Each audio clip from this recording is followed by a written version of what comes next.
Yo, Kirara. Maraming salamat sa pag-click sa upload natin ngayon. Bago natin simulan, paki-like mo naman ang video. Na-like mo na? Maraming salamat. Simulan na natin.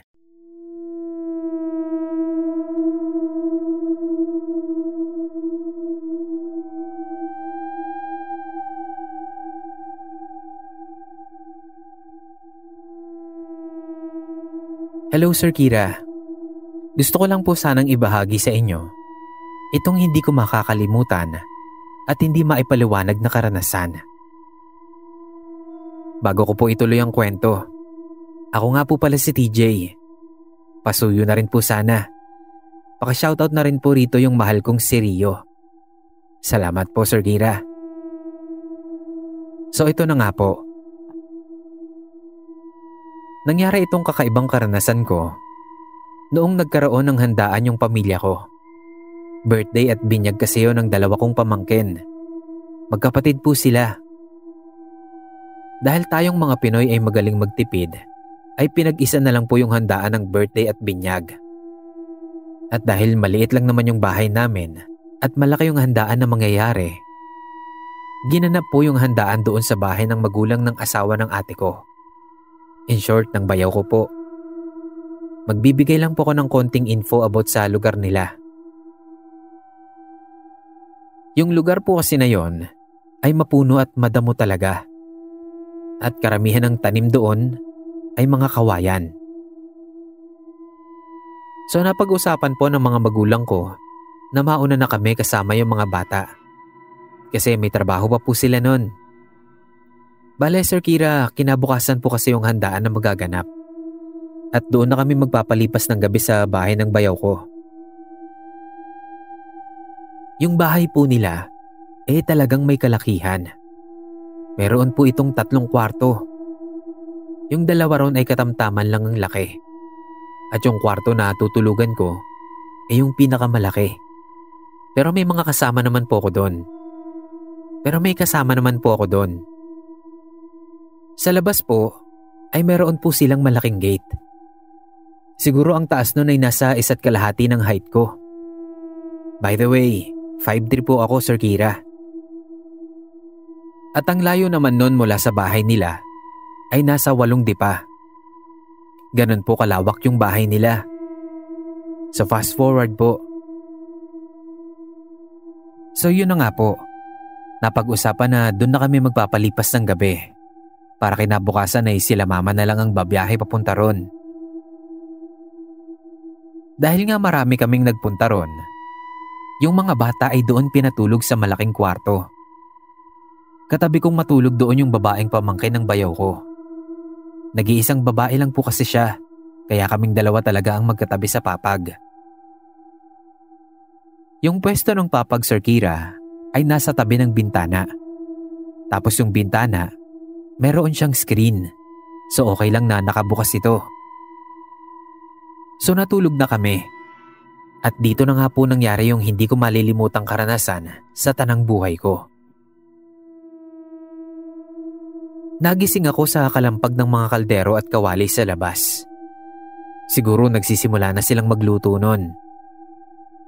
Dahil sa ingay, napadungaw tuloy ako sa bintana. Sakto namang pagsilip ko, saka pumasok sa loob ng bahay yung may hawak ng mga kaldero at kawali. Dahil doon, napatingin ako sa may gate ng bahay. Bukas yung gate. Tandang-tanda ko pa na yung pagkakabukas ng gate ay palabas ng bakuran. Bukas na bukas po yung gate nun. Napatingin ako sa may puno ng bayabas. Doon sa puno na yon, may nakita akong malaking kambing na nakatayo na mistulang tao yung tindig niya. Nakatingin din ito sa akin Sir Kira. Putya, kinikilabutan pa rin ako hanggang ngayon. Nakatanaw siya sa akin habang nakatingin din naman ako sa kanya. Tandaan niyo po ba kung gaano kataas yung gate? Ganon din siya kataas. Sing taas siya nung gate ng bahay. Ang laki niya Sir Kira. Tapos yung balahibo niya Kulay gray. Mahaba yun na pabagsak. Dito na ako nagtaka. Kasi kahit naman siguro sino, matatakot kapag may ganong nakita. Pero hindi ako natakot. Hindi ako nakaramdam ng takot noon habang magkatitigan kami. Nung bumitaw kami sa pagkakatitig naming dalawa, umupo ako sa higaan. Ewan ko ba kung anong naisip ko. Bakit ulit ako sumilip sa bintana?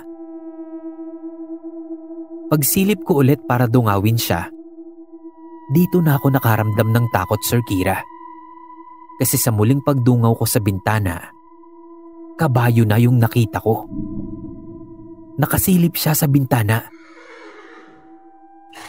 Pagkakita ko sa kanya, mabilis akong humiga. Nagtalokbong ako ng unan sa mukha ko. Naiyak din ako noon sa sobrang takot. Pero hindi ko magawang sumigaw at makagalaw man lang. At sa sobrang takot ko ngang gumalaw noon sa kinahihigaan ko, kasi baka makita niya ako Hindi na ako nakatulog noon. Hinintay ko na lang na pumutok ang araw. Yung itsura ng kabayong nakita ko, Sir Kira, yung mata niya, kulay pula. Yung balahibo niya kulay puti na sobrang kintab. Maputi yun na wala kang makikitang dumi. Sa mata niya talaga ako nakaramdam ng sobrang takot. Ang laki po kasi nun. Talagang mata ng kabayo. Yun nga lang yung sa kanya ay kulay pula. Kaya talagang wala akong kagalaw-galaw nun sa higaan.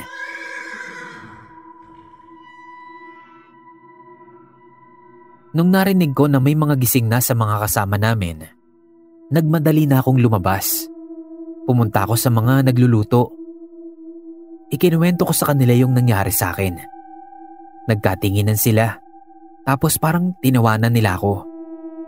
Tas ang sabi nila, kapag daw naging 18 na ako, ay babalikan daw ako nun para kunin. Nung time po kasi na to, Sir Kira, 16 pa lang po ako. Dahil sa sinabi nila na yon, ay lalo po akong natakot. Pero sabi naman ng magulang ng bayaw ko, hindi naman daw po nananakit yung mga yon. Bago daw kasi ako doon kaya sinilip lang ako. Sobrang nakakatakot po talaga yung experience ko na yon.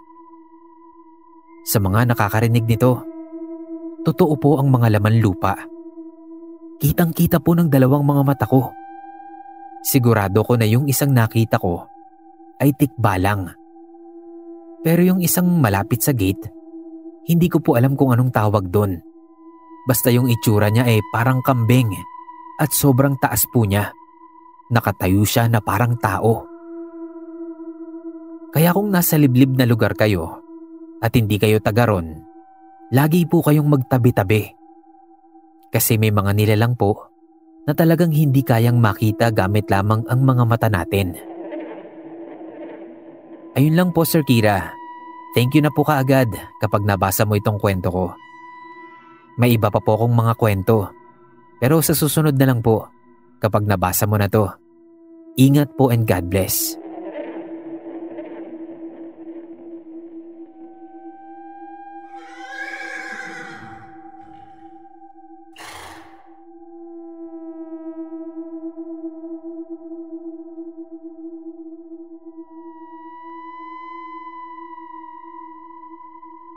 Hello, magandang araw po sa iyo, Sir Kira. Tawagin mo na lang po akong Joy. Hindi po ako magaling magkwento, kaya kayo na po sanang mag-ayos nito. Kung may magulo man po sa kwento ko, susubukan ko pong ma-replyan kayo agad. Bale, nangyari po ito nitong taon lang. Mga February or March po ata ito. Originally, itong apartment na tinitirahan namin ng asawa ko ay apartment talaga ng kapatid ko at ng pamilya niya. Magkasama kami noon na nakatira dito kasi nakapisan kami ng asawa ko sa kanila. Wala pa kaming anak at pareho naman kaming may trabaho ng asawa ko. Pero dahil sa nangyari sa amin noon ng mga nakaraang taon, napilitan akong humingi ng tulong sa kapatid ko. At hindi naman ako binigo ni Ate Beng.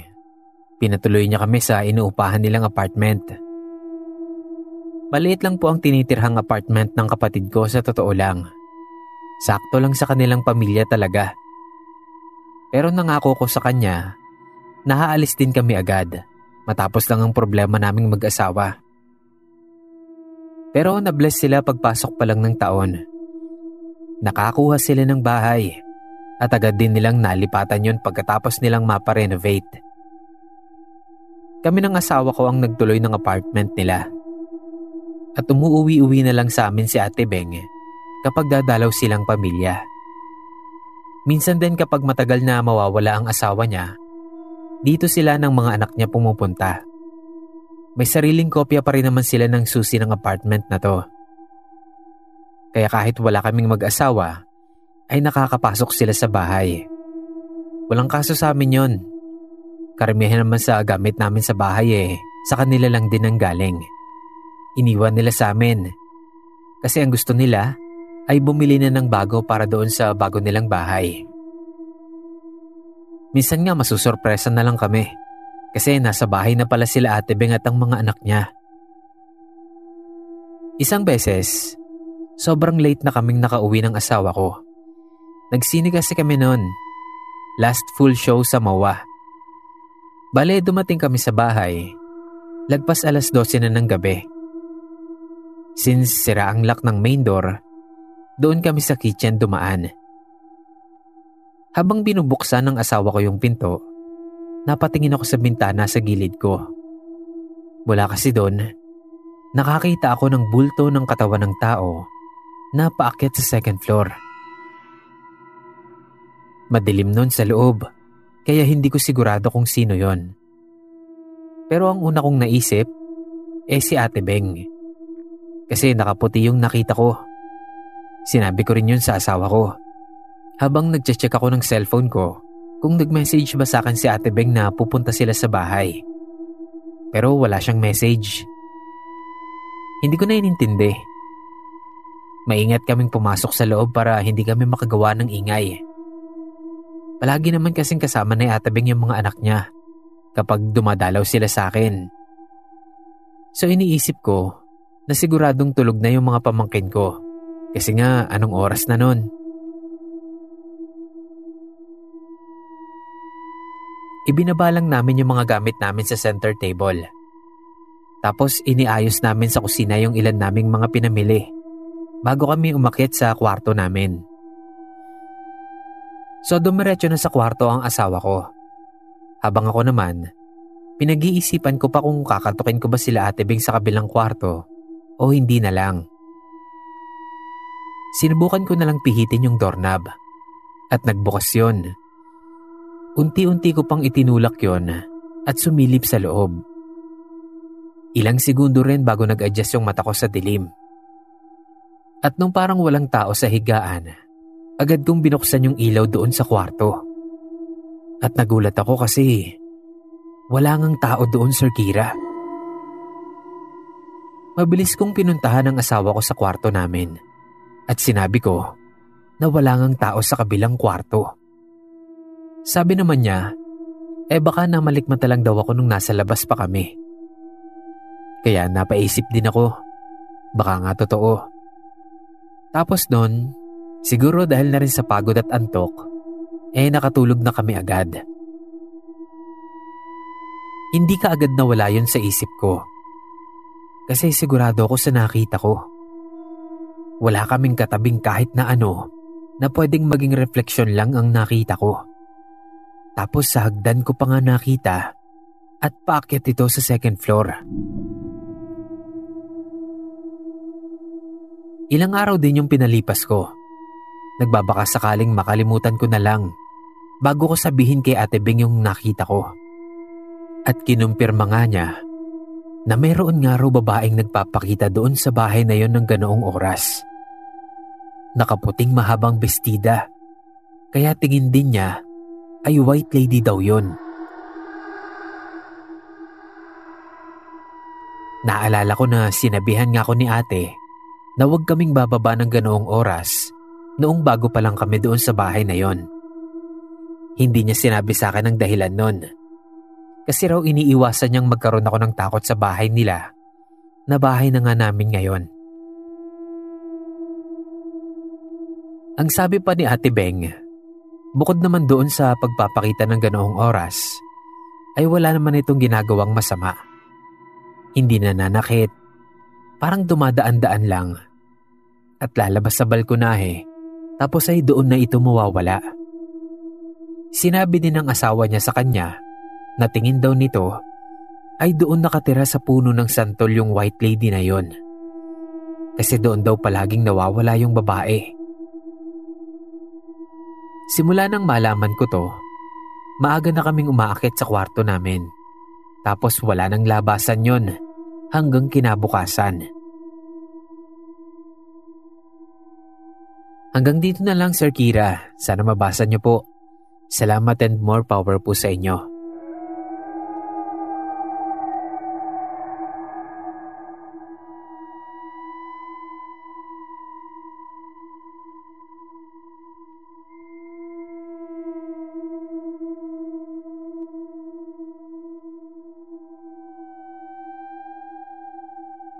Hi po, Boss Kira.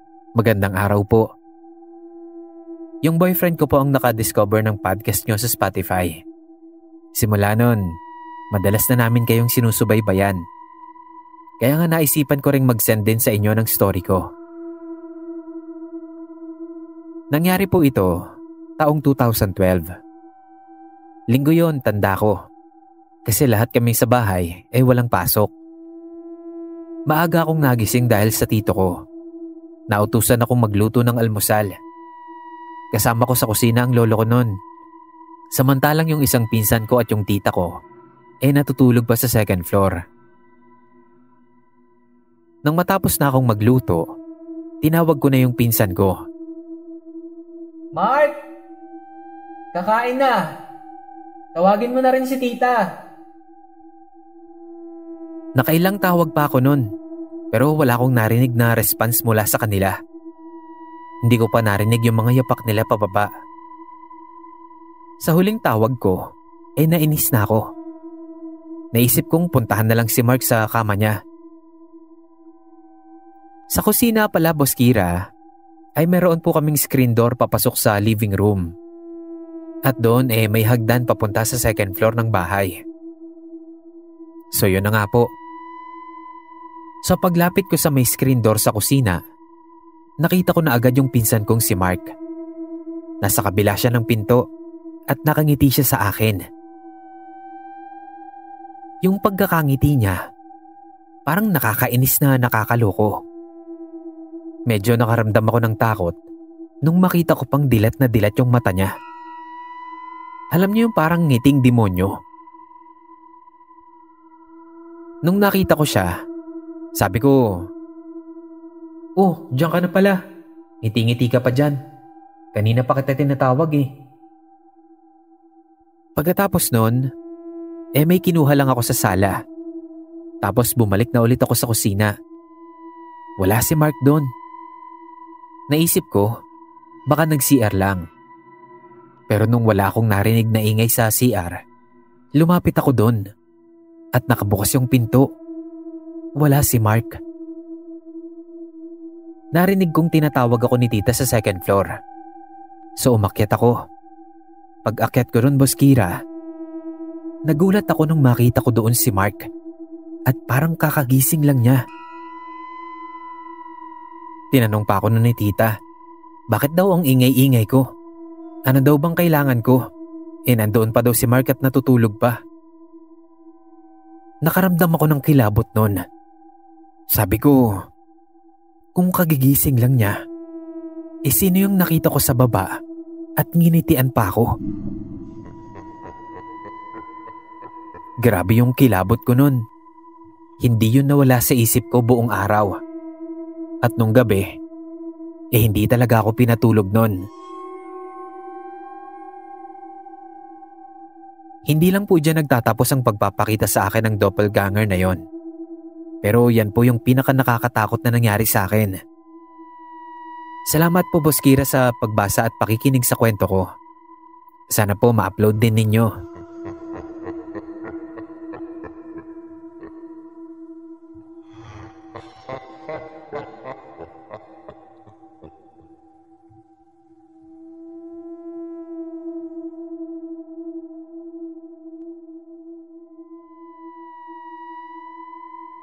Hello, Sir Kira. Silent listener niyo po ako sa Spotify. Tawagin niyo na lang po akong Lizette. Naubos ko na po yung mga upload niyo doon. Kaya dito naman ako sa YouTube ninyo. Share ko na din po yung karanasan ko sa bahay ng pamilya ng boyfriend ko. Matagal na tong nangyari. Live-in pa lang kami ng asawa ko noon. Bale siya po yung lumipat sa apartment kung nasaan ako nakatira. Pero hindi yun nagtagal. Parang after 6 or 7 months, niyaya niya na ako sa bahay nila. Doon na lang daw kami tumira. Pero syempre, tinanggihan ko yun nung una. Ayoko kasing may nakikialam sa mga desisyon ko. At alam ko na kapag doon kami sa bahay nila tumira, mawawalan ako ng boses. Dahil hindi ko naman bahay yun. Pero sinabi niya na bubukod naman daw kami doon sa bahay nila. Dahil bakante daw yung nag-iisang apartment na pinauupahan nila.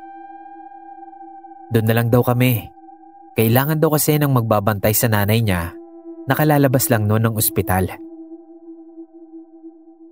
Ayoko talaga sana. Pero wala na din akong nagawa. Fast forward po. Yung apartment na tinitirhan namin ay parang kalahati lang ng bahay nila. Yun bang parang isang buong bahay, tapos hinati at pinadiran lang para yung kabila ay gawing apartment. Tapos yung kabila naman, yun yung bahay nila. So ganun yung setup. Pero pwede na rin. Mabait naman si tita at yung mga kapatid ng boyfriend ko na doon pa rin nakatira. At dahil may trabaho naman ako, kaya tuwing umaga, gabi at off ko lang sila nakikita. Si boyfriend naman, panggabi ang trabaho niya. Kaya parang salitan lang sila ng kapatid niya na nagbabantay sa nanay nila.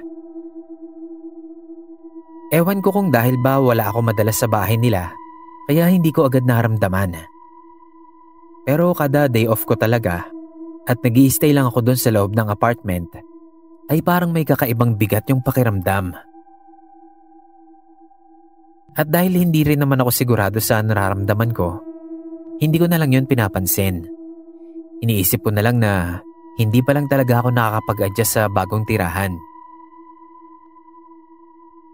Nung time na to, ako lang mag-isa sa apartment. Yung boyfriend ko, inaasikaso si tita. Hindi pa kasi niya kayang tumayo at maglakad noon na mag-isa. Kaya kailangan talagang tutok ang pagbabantay sa kanya. May kahalili naman siya kahit paano. Kaya kapag kailangan niya ng matulog, may nakabantay pa din sa mama nila. Di eto na nga. Natapos ko na ang lahat ng mga kailangan kong gawin noong umaga pa lang. After namin mag-lunch ng boyfriend ko, nagpababa pa ako ng kinain ko. Kaya nag-ikot-ikot lang ako ng lakad sa loob ng apartment. Habang paikot-ikot ako, nakarinig ako ng mga batang nagtatawanan. Para silang naglalaro sa loob ng bahay. Hindi ko lang ma-point kung saan. Basta alam kong sa loob lang nanggagaling yung ingay. Medyo nainis pa nga ako. Kasi plano ko sanang matulog kapag hindi na ganun kabigat yung tiyan ko. Tapos biglang may ingay ng bata. Nag-message ako sa boyfriend ko. Sabi ko, magsasara ako ng pinto at bintana kasi matutulog ako. At kung pwede, sawayin niya yung mga bata na huwag masyadong mag-ingay. Pagkatapos nun, ginawa ko na yung sinabi ko. Nagbukas din ako ng aircon, tapos nahiga na ako. Inilagay ko na sa gilid ng unan ko yung cellphone ko, tapos natulog na.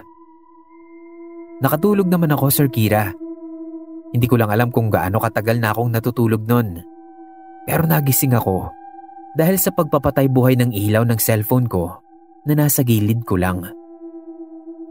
Kinuha ko agad yon at tinignan kung ano yung nag-notify. Pumungad agad sa akin yung reply ng boyfriend ko. Pag-open ko nun, una ko agad nabasa na wala naman daw mga batang bisita sa bahay nila. So hindi ko inintindi kasi antok pa ako. Pag-lock ko ng screen, ibinaba ko ulit yon sa gilid ng unan ko tapos pumikit na. Hindi nagtagal. Nag-blink na naman yung ilaw ng cellphone ko. Patay buhay na naman. So kinuha ko yun. Tinignan ko. Wala namang notification. Kaya nung ibinaba ko na ulit yun sa gilid ng unan ko, itinaob ko na. Pero hinihila pa lang ako ng antok ko, ay biglang nalaglag yung cellphone ko sa sahig. Hindi ko na yun pinansin. Kasi alam ko na may iba akong kasama. Yumakap ako sa unan at nagtalokbong ng kumot. Tapos nagdasal ako sa isip ko. Hindi na ako nakatulog nun. Hindi ko na rin nagawang kunin yung cellphone ko sa lapag kasi natakot na ako. So nagdasal ako ng nagdasal na sana ay bumalik na sa apartment yung boyfriend ko. Siguro may 20 o 15 minutes din bago bumalik yung boyfriend ko. At nung nandyan na siya, bumangon ako agad at ikinuwento ko sa kanya yung nangyari. After nun nagstay na siya kasama ko. Matagal na daw yung nagpaparamdam sa bahay nila. Parang baliwala na nga lang din daw sa kanila yon at nakalimutan niya lang sabihin sa akin. Sinabi na rin niya na bukod daw doon sa 2 bata pala, ay meron pa daw isang babae at isang lalaki ang nagpaparamdam doon. Kaya ang tingin daw nila ay pamilya yung nakatirang yun sa bahay nila. Yung lalaki, madalas daw na magpakita na akyat baba sa hagdan. Samantalang yung babae naman daw ay nakatambay palagi sa terrace at sa kusina. Pero puro ganun lang naman daw. Pero sabi niya, hindi pa daw talaga niya nakikita yung mga yon. Puro kwento lang sa kanya yung mga sinabi niya sa akin.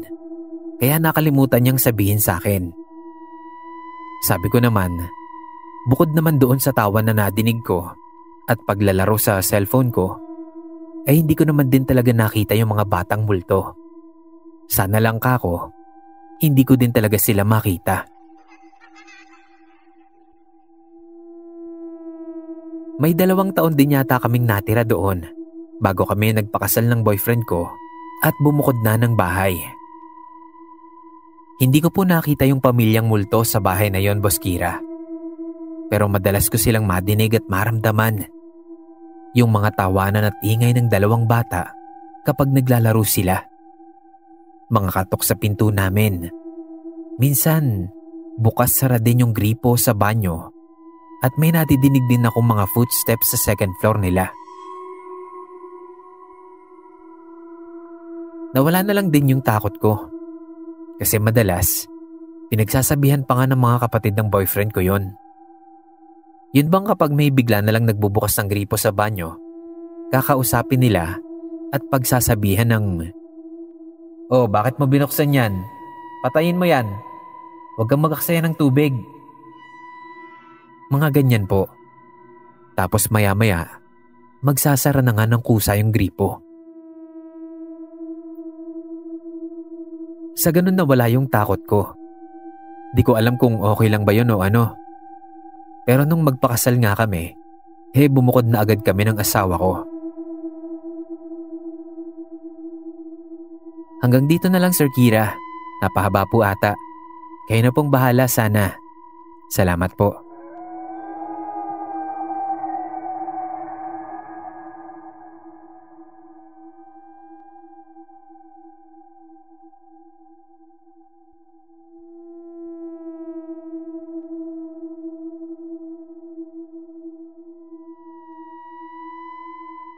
Hi po, Sir Kira. Ako po si Alera. Hindi ko po tunay na pangalan.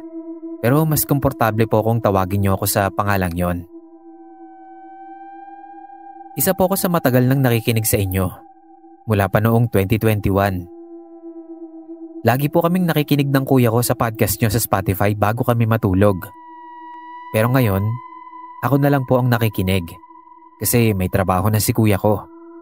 Kaya nga ayun, doble-doble po ang kaba ko sa gabi pag nakikinig ako. Pasensya na po kung medyo napahaba yung intro. Eto na po talaga. Mga 9 or 10 years old po ako nung mangyari ito. At hanggang ngayon po, ito lamang po ang natatanging paranormal experience ko dito sa bahay namin. O baka meron pang iba, pero nakalimutan ko na lang. Bandang 11:00 po ng gabi nangyari ito. Bale, yung higaan po namin sa kwarto ay double deck. At sa may uluhan po namin, nandoon po yung banyo. Mga 11:40 PM, dumating po si Mama. Galing siya sa lamay ng kakilala niya. Pag-akyat niya, dumiretso siya sa banyo para maligo. Pagkalabas niya ng banyo, nakita raw niya akong pumasok sa kwarto at humiga. Nagtaka siya, kaya tinanong niya ako kung saan ako galing. Pero sabi niya, hindi ko raw siya sinagot. Diretso lang daw akong nahiga nun. Kinabukasan, kinuwento yun sa akin ni Mama. Nagtataka lang ako sa kwento niya kasi mga 9 PM pa lang, tulog na ako. Kaya yung sinasabi niyang oras ay malamang na nahihimbing na ako. Baka po may magsabi sa inyo na baka nag-sleepwalk lang ako. Pero hindi po kasi uso sa pamilya namin yung sleepwalking. Wala ni isa sa amin ang nakaranas ng ganon. Doon ako kinilabutan.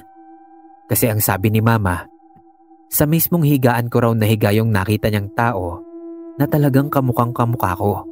Para akalain niyang ako daw yun. Idagdag ko na lang din po, Boss Kira.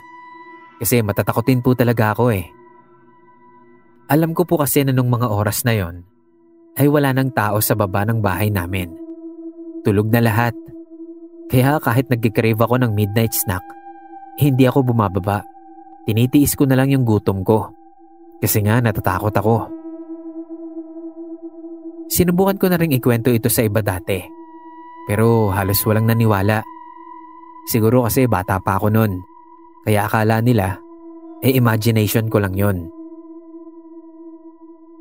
Pagkatapos po nun, ay wala naman na po akong kakaibang karanasan. Sana may ma-experience po ulit ako para may maikwento ulit ako sa inyo. Joke lang. Hanggang dito na lang po ang kwento ko, Sir Kira. Sana kahit maiksi lang at hindi gaanong nakakatakot ay ma-feature pa rin po sa podcast ninyo. Maraming salamat po sa pagbasa.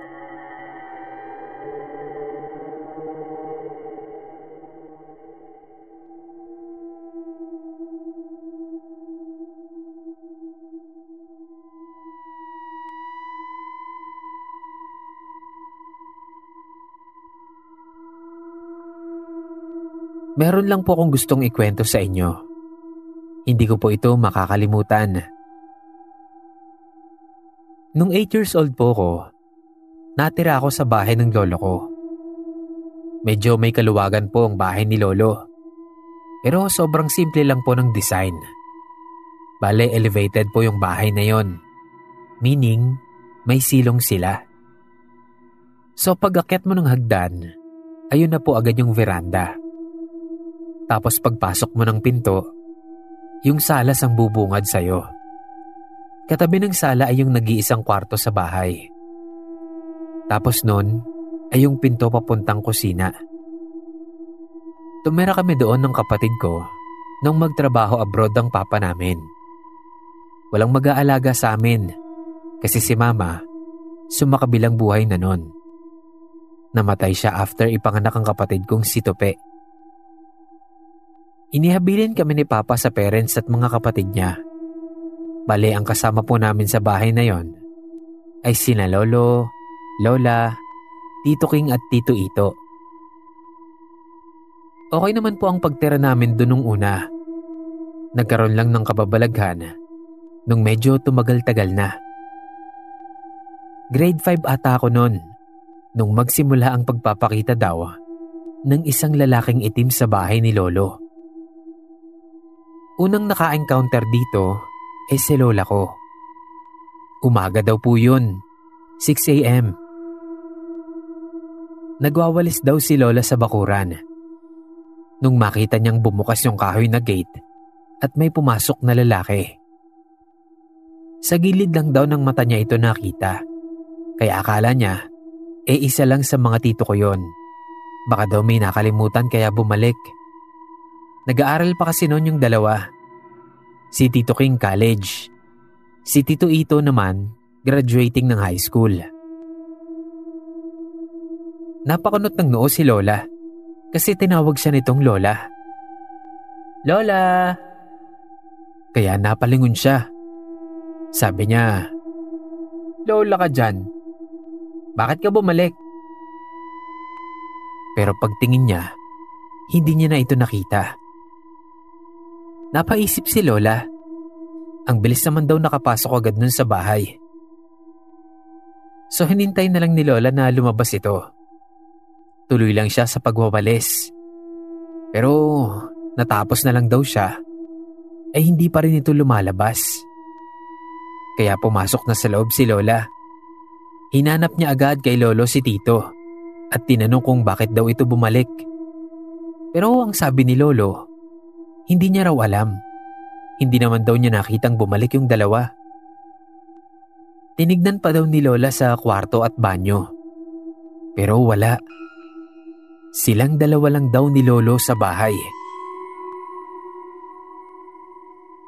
So sinabi ni Lola yon kay Lolo. Pero ang sabi lang nito, baka raw namalikmata lang siya. Sumunod naman daw po na nakakita dito ay si Lolo na mismo. Bumangon daw siya noon isang madaling araw kasi naiihi siya. Paglabas niya raw ng kwarto, syempre madilim.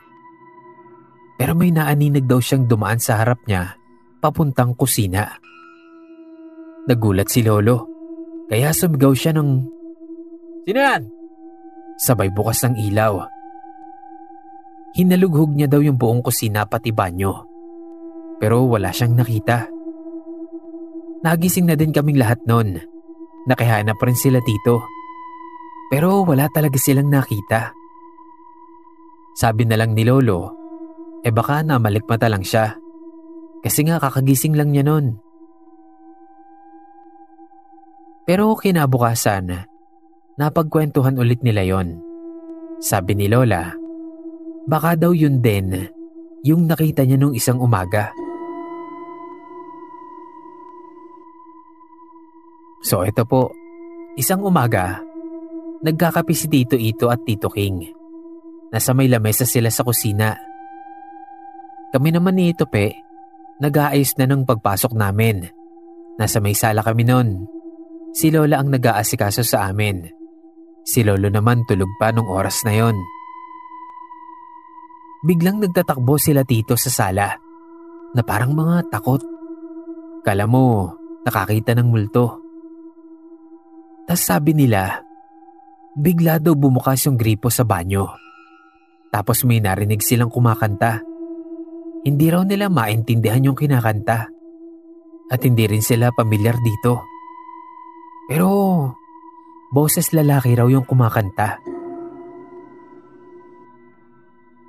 Siyempre nagkatakutan na kami nun. Sama-sama kaming pumunta sa kusina.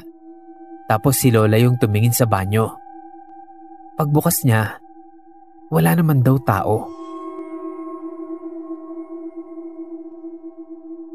Maraming beses pa itong nagpakita sa kanila, pero hindi pa sa aming magkapatid. Until one night, nagising ako kasi naiihi ako. Sa sala lang kami natutulog nila Tito nun. Tabi-tabi kami sa lapag. Naglalatag lang kami ng banig. So bumangon na ako. Napansin ko agad na may liwanag. Paglingon ko sa kusina, buhay yung ilaw doon. Tapos nakita ko na merong lalaking nakatayo sa may pinto ng kusina. Nakahawak siya sa pader. Parang akmang papatayin niya na yung ilaw. Pero napahinto siya. Napahinto rin ako. Kasi hindi ko siya kilala. Nilingon ko sila Tito sa higaan. Nandoon pa rin naman sila at mahimbing na natutulog. Imposible rin namang si Lolo kasi iba yung katawan. Napalingon ako sa orasan sa pader ng kwarto nila Lolo. 3:15 ng madaling araw. Tas ibinalik ko yung tingin ko doon sa lalaking nakatayo sa pinto ng kusina. Di ko maaninag yung mukha niya, kahit na may ilaw naman sa kusina. Para ba siyang anino lang na nakatayo doon? Tapos, biglang namatay yung ilaw. Natakot na ako nun, kaya nagmadali na akong sumiksik sa mga tito ko. Nagtalokbong din ako ng kumot. Pero hindi ako nakatagal. Ang init kasi, patay pala yung electric fan. Doon ko lang nalaman na brown out pala. Kaya din pala namatay ang mga ilaw. Maya-maya lang din naman ay bumalik na yung kuryente. Sinilip ko yung kusina. Buhay yung ilaw. Pero wala na yung itim na lalaki. Yun na yung una tuling encounter ko sa lalaking itim na yon. Hanggang matapos ako sa pag-aaral at nawala na rin yun sa isip ko. Sa Makati ako nakahanap ng trabaho. Malayo na kung mag-uuwian ako kay Lola. Kaya naman umupa na lang ako ng studio type apartment na malapit lang doon sa work ko. Umuuwi-uwi pa rin naman ako kay Lola. Nung una nga every sahod. Hanggang sa dumalang na lang ng dumalang na naging halos 2 o 3 beses sa isang taon na lang. Siguro nasa 4 taon ako sa trabaho. May mga kwento-kwento sa akin sila Lola at Tito na may bata raw na nagpaparamdam sa bahay nila. Wala na yung itim na lalaki. Napalitan na daw ng bata. Kaya sabi ko sa kanila, ipabless na lang ulit nila yung bahay. Pero hinahayaan na lang nila. Hindi naman daw kasi nananakit. Parang nakikipaglaro lang. Eto pong mahal na araw. Umuwi ako sa bahay nila Lola para makapagpakasyon. Inagahan ko talaga ang biyahe, kaya maaga din akong nakarating doon. Malayo pa, kita ko na si Lola na nagwawalis sa labas, sa may bakuran nila. Pagbukas ko ng gate, lumapit agad ako at bumati kay Lola. Lola! Lumingon si Lola.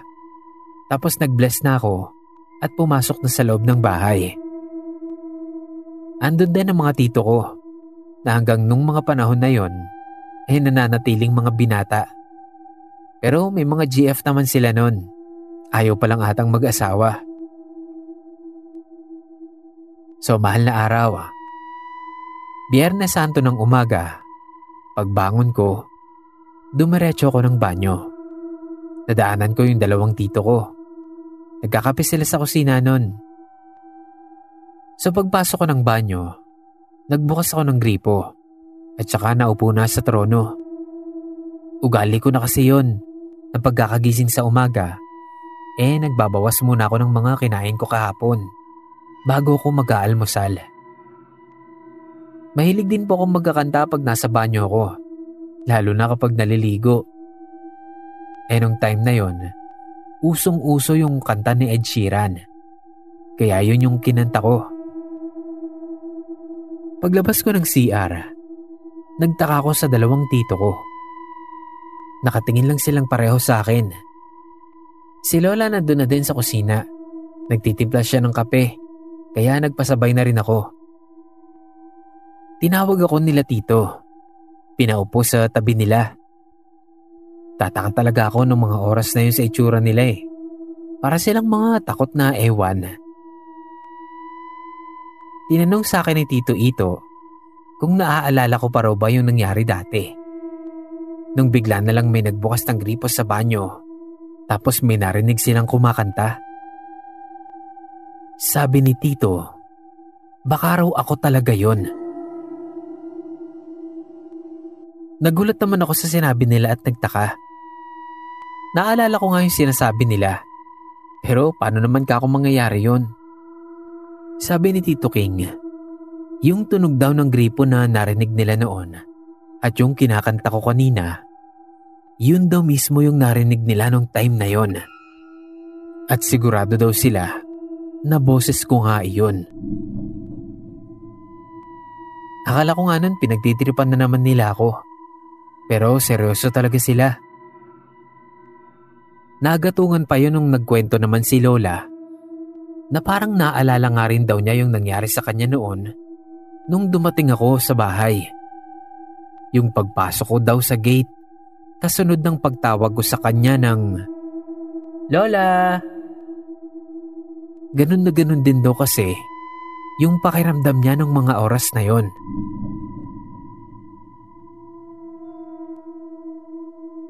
Nawirduhan kaming pare-pareho, lalo na ako. Ano yun? Nagmulto sa kanila yung future na ako.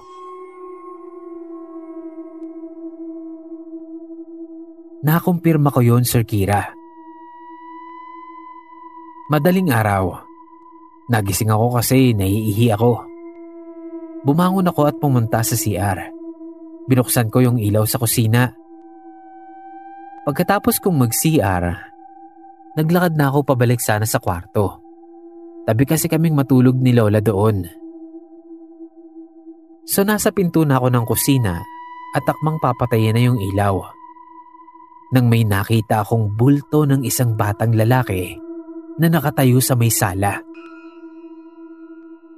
Madilim doon sa part na yon kasi patay yung ilaw doon. Lumingon siya sa may sala.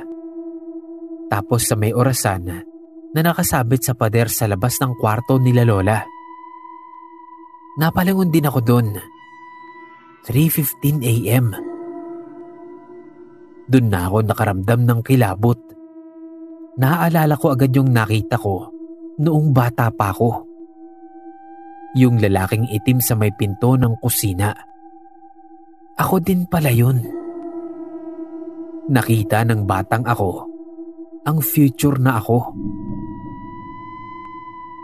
Lalo pong nanayo ang balahibo ko nung mawala ng kuryente. Nag-brown out po, Sir Kira. Agad kong kinuha ang cellphone ko sa bulsa at ng flashlight. Itinuto ko agad yon sa may sala. Wala na yung bata. Lumapit pa ako doon, pero wala na talaga siya. Sila tito na lang ang nandun at mahimbing na ang pagkakatulog. Kinabukasan, ikinuwento ko din yun sa kanila. Siyempre pa, kinilabutan talaga kaming lahat. Hindi namin alam kung paanong nangyari yon at kung bakit. Hanggang ngayon, napapaisip pa din talaga ako.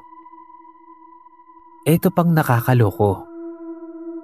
After daw ng pagbisita kong yun ng Holy Week, hindi na daw ulit nagparamdam pa o nagpakita yung batang nagpaparamdam daw sa bahay. By the way, Sir Kira, wala na po si Lolo nung time na yan. And last year lang po, na maalam na rin po si Lola. Sila tito may kanya-kanya ng pamilya. Pero si Tito Ito po ang nakamana ng bahay. Yun lang po, Sir Kira. Weird experience na hanggang ngayon, hindi ko pa rin alam kung bakit nangyari.